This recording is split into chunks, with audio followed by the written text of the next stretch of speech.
ওকে, good সংজ্ঞা। এখন lack of basic needs একটা সংজ্ঞা পাওয়া গেল। আর Poverty definition. অন্যরা কি মনে করে পভার্টি? আচ্ছা, আর কি হতে পারে?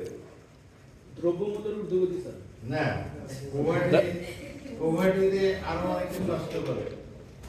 পভার্টি ইজ অ্যাকচুয়ালি ঠিকই বলছে, lack of basic needs. But এটা দিয়ে পভার্টিকে আমার সংজ্ঞা নাও হইতে পারে। Poverty is a very relative phenomenon. এইখানে আমি বলতেছি lack of basic needs poverty. আমেরিকায় গেলে মনে হবে না যে lack of basic needs poverty. গাড়ি বাড়ি সবই আছে, তার আরো কিছু দরকার, তার টাকা নেই, বিদেশে ভ্রমণ করার টাকা নেই। কান্ট্রি ওয়াইজ একটা নির্দিষ্ট ইনকামের নিচে থাকলে তাকে পভার্টি বলা হয় অফিশিয়ালি।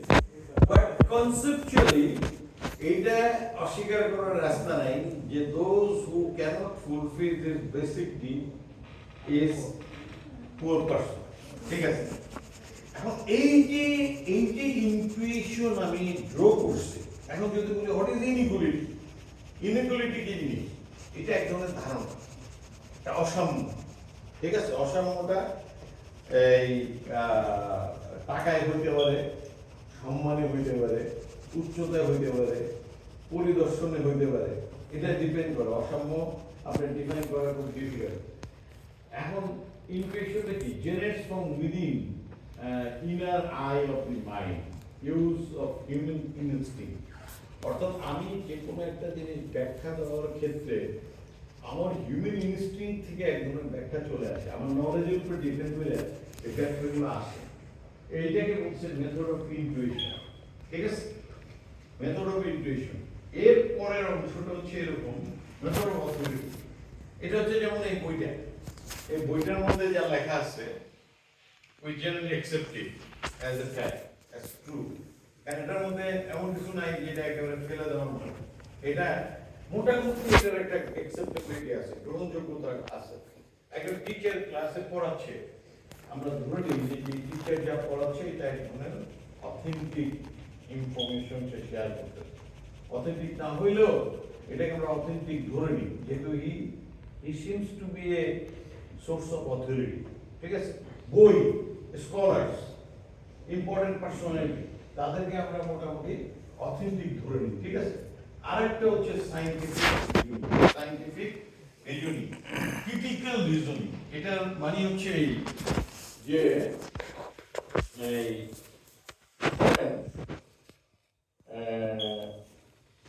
এটা এমন একটা জিনিস যেটা আপনার চ্যালেঞ্জের প্রয়োজন হবে, ট্রায়াল অ্যান্ড এরর দিয়ে। হ্যাঁ প্লিজ বসুন।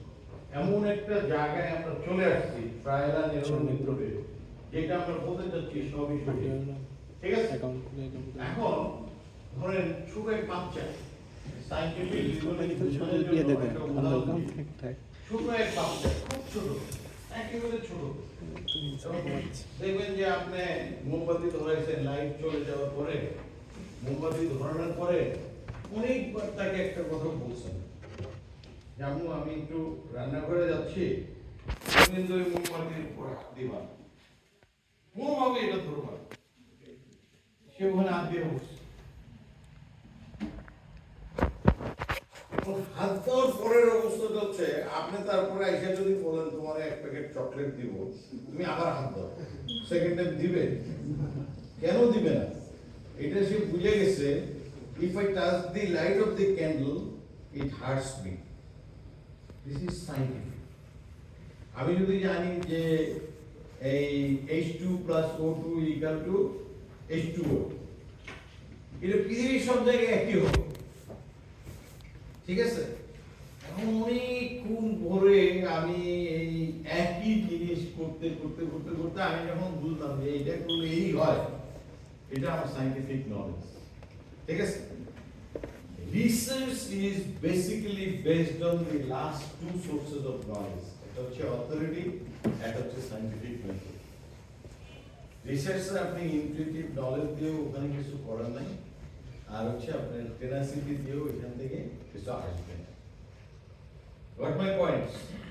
সোর্সেস অফ নলেজের ক্ষেত্রে চারটা সোর্সের মধ্যে research concern with number 3 and 4 this are very important. এটা হচ্ছে অথেন্টিক সোর্স আর লাগবে সায়েন্টিফিক রিজন। ঠিক আছে, এই দুইটা যতক্ষণে আপনি অ্যাড্রেস না করবেন, প্রত্যেকটা লাইন প্রত্যেকটা শব্দ আপনার এটার একটা লজিক থাকতে হবে, এটার একটা রিজন থাকতে হবে। আদারওয়াইজ রিসার্চারের কাছে এটার কোনো ভ্যালু নেই।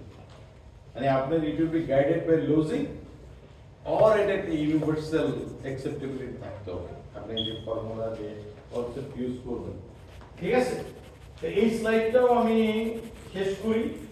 এখন ধরেন ফিলোসফি অফ সোশ্যাল সায়েন্স, এটা একটু কাজ করতে হয়, এটা আমরা একটু বুঝছি আগে। এটা ছবি তুলে কিছু নাই, এই স্ক্রিপ্ট তো আপনাদের এখানে থাকবে, বেটার স্ক্রিপ্টটাই আপনি নিয়ে দেখেন, কারণ প্রত্যেকটা ছবি তুলে তুলে আর কত ছবি তুলে রাখবেন, better you just take my slide and study it through. তো যেটা বলছিলাম, একটা হচ্ছে থিওরি থেকে যখন আমি নতুন তথ্য আবিষ্কার করি, থিওরি, তারপরে দেখা গেল ওই থিওরি কাজ করতেছে না, আমি একটা হাইপোথিসিস ড্র করলাম, তারপরে এই হাইপোথিসিস থেকে আমি কিছু অবজারভেশন বা আমি স্টাডি করে দেখলাম, দেখার পরে আইদার কনফার্মেশন অথবা রিজেকশন। রিজেকশন শব্দটা অ্যাড করা যেতে পারে, কারণ সব জায়গায় আমার কনফার্মেশন নাও হইতে পারে। তো থিওরি থেকে, অর্থাৎ থিওরি কি জিনিস? থিওরি হচ্ছে যেটা অলরেডি পরীক্ষিত সত্য, ঠিক আছে। থিওরি থেকে যখন আমরা নতুন থিওরি এডিকশন করি বা নতুন সত্য আবিষ্কার করি, এটাকে বলা হচ্ছে আপনার এটাকে বলা হচ্ছে deductive thinking, deductive philosophy. Deductive thinking. Deductive philosophy is based on the logical ground. একটা লজিক থেকে আরেকটা লজিকে যখন যাব, এটাকে আমরা বলবো মানে ডিডাকটিভ থিংকিং। অর্থাৎ এটা ডিডাকটিভ থিংকিং আর কোয়ান্টিটেটিভ রিসার্চ একই জিনিস। আর এমপিরিসিজম এবং ইন্ডাকটিভ থিংকিং এটাও একই জিনিস। ইন্ডাকটিভ থিংকিং কি? আমার কোনো থিওরি নেই, আমি ফিল্ডে গেছি, একটা জিনিস দেখছি, এই ফিল্ড দেখা দেখে যদি আমি এই ফিল্ডের দেখা নিয়ে যদি আমি কোনো থিওরি বিল্ড আপ করি, গ্রাউন্ডিং থিওরি অ্যাপ্রোচ, কথাগুলো খুব একটু কঠিন মনে হচ্ছে। এটা হচ্ছে যে আমি অবজার্ভ করছি, এই অবজারভেশন থেকে আমি দেখি কোনো প্যাটার্ন বের করতে পারি কিনা, তারপরে একটা হাইপোথিসিস, তারপর থিওরি।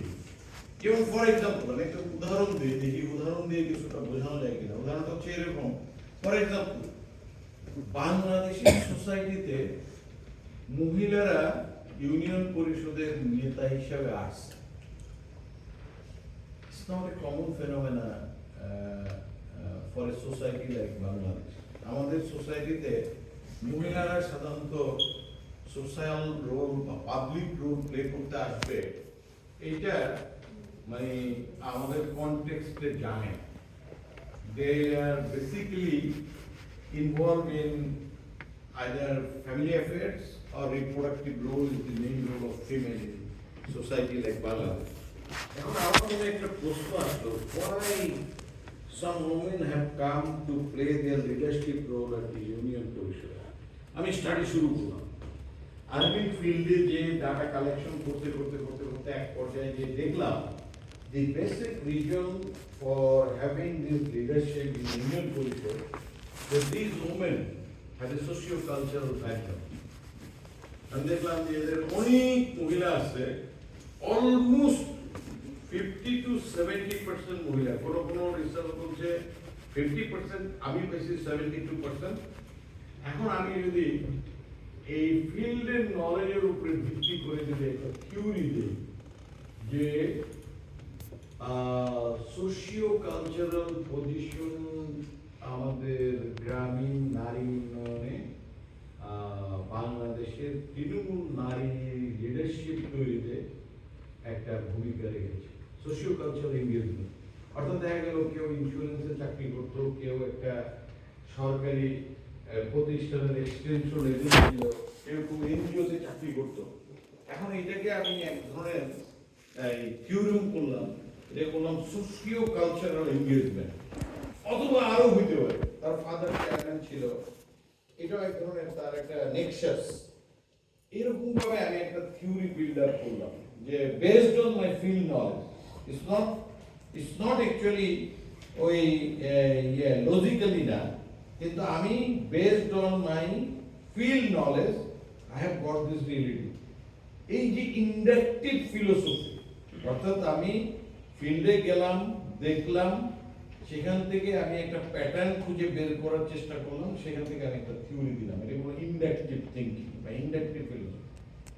ওই কোয়ালিটেটিভ রিসার্চের ক্ষেত্রে এটা ঘটে যে আপনার কাছে কোনো থিওরি নেই, আপনি ফিল্ডে গেছেন, যা দেখছেন এটাকে আপনি থিওরিমে আনেন। This is qualitative research. ঠিক আছে, আর আমাদের এখানে থাকবো না, পরে আমরা যতটুকু বুঝছেন এতটুকু মাথায় রাখেন, পরে আমরা দরকার হলে এখন যদি বলি হোয়াট ইজ রিসার্চ, বলেন একটা সংজ্ঞা টঙ্গা আপনাদের কাছ থেকে শুনি। হোয়াট ইজ রিসার্চ বলেন তো?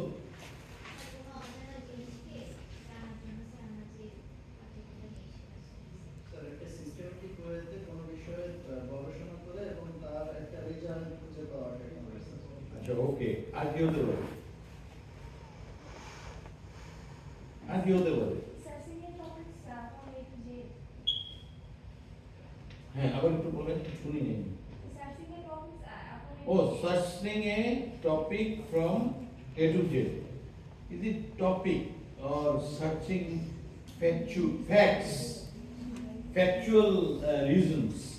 It's not the topic. আমি বলতাম যে searching truth, very systematic with, ঠিক আছে, assumptionটাকে আমরা রিসার্চ বলতে পারবো। রিসার্চের বাংলা স্যার গবেষণা যদি আমরা সন্ধি বিশ্বাস করি তাহলে গবেষক গবেষণা মানে গরু খোঁজা মানে যদি আমরা এটা কি করে। আচ্ছা, যাই হোক, মানে ইউ আর সার্চিং সামথিং, এই তো ঠিক আছে, ওকে। যাই হোক, মানে এটা একজন বলতেছিল যে searching a black cat in a black room where black cat is not there. ঠিক আছে, এখন রিসার্চের অনেক ধরনের সংজ্ঞা আছে। রিসার্চ আসলে আমার কাছে সবচেয়ে ভালো লাগছে এই ডক্টর রিফাত যেই সংজ্ঞাটা দিয়েছে, টু নো আননোন। জানি না আমরা, এখন আমি জানার যে চেষ্টা করলাম, following a very scientific and systematic way of knowing, এটাই হচ্ছে রিসার্চ। আরেকটা কথা যদি বলি, আরেকভাবে যদি বইয়ের ভাষায় যদি বলি, বইয়ের ভাষাগুলোকে আমরা আমাদের মতো করে সহজ করে বলার চেষ্টা করি। বইয়ের ভাষাতে যদি বলি যে research try to generate new knowledge. রিসার্চের মূল উদ্দেশ্য হচ্ছে রিসার্চ সবসময় চেষ্টা করে নতুন কিছু জ্ঞান সমাজকে দেওয়া। ঠিক আছে, এখন আমি আন্দোলন যে নোন হয়েছে, এটা এক ধরনের রিসার্চ। ঠিক আছে, এটা সহজ করলে তাই হয়।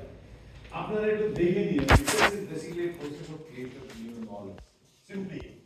তারপরে যা সংজ্ঞা আছে এগুলো আপনি অনেক কুইরেটরে সব কিছু জানা দেন, আই ডোন্ট মাইন্ড। আমরা আপনাদের জন্য যে যে জায়গাতে যাই, আমি একটু দেখি যে রিসার্চ কি শুধুমাত্র ক্রিয়েটিং অফ নিউ নলেজ, না আরো কিছু কাহিনীকে আমরা রিসার্চ বলতে পারি। একটা হচ্ছে find new dimensions and generalization with old data. আমি একজন গবেষক অনেক কিছু করে গেছে, সে যে জিনিস দেখছে আমি এই জিনিসটার মধ্যে অন্যভাবে সত্য খুঁজে পাইছি। যে সবাই চিন্তা করে যে ইউনিয়ন পরিষদে বহুত লোকজন, সরকার বহুত টাকা পয়সা ইউনিয়ন পরিষদে দিতেছে এবং ইউনিয়ন পরিষদের মধ্যে দিয়ে ডেভেলপমেন্ট হচ্ছে। আমার চিন্তাটা গেল এইভাবে যে আসলে আমি যদি একটু এইভাবে দেখি যে ইউনিয়ন পরিষদ আসলে whose interest does it serve, যে কার ইন্টারেস্ট সার্ভ করে, এটা কি আসলে গরিব মানুষের কোনো কাজে লাগে? I don't know, I have no answer. ঠিক আছে, I will come to you, মানে পরে এটা নিয়ে আবার কথা বলবো। এখন ধরেন no old conclusion with new data, যে আমি নতুন ডাটা থেকে দেখছি যে আগের কনক্লুশনই পাইছি। ঠিক আছে, এইটা এক ধরনের কাজ গবেষণা করে, আর একটা হচ্ছে reach in one conclusion from the same set of data. ঠিক আছে, যে আগের কনক্লুশন যা আসছে আমার ডাটা থেকেও সেম কনক্লুশন আসছে, ইট ক্যান বি করবোরেট করা অথবা ডিফার করা অথবা ডিসিমিলারিটি হওয়া, এটা হইতেই পারে। প্রসেস সেম, কিন্তু ওনার ডাটা আমার ডাটার মধ্যে ডিফারেন্স হয়েছে। আবার দেখা গেল উনি যে ডাটা ফ্যাক্ট পাইছে আমারও তাই আছে, ইট ইজ কমন। আর হচ্ছে put forward an entirely original idea or theory or to discover unexplored horizon of knowledge.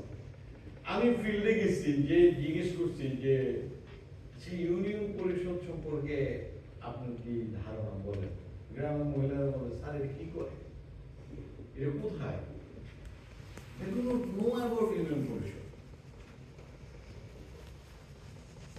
O sir এটা মানে কোন জায়গায়? এখন আমি যখন একটু ভাঙ্গা টিঙ্গা বললাম যে ওই যে দুর্যোগ হলে ত্রাণ ত্রাণ দেয় না চৌকিদার চেয়ারম্যান, এইবার বুঝছে সে।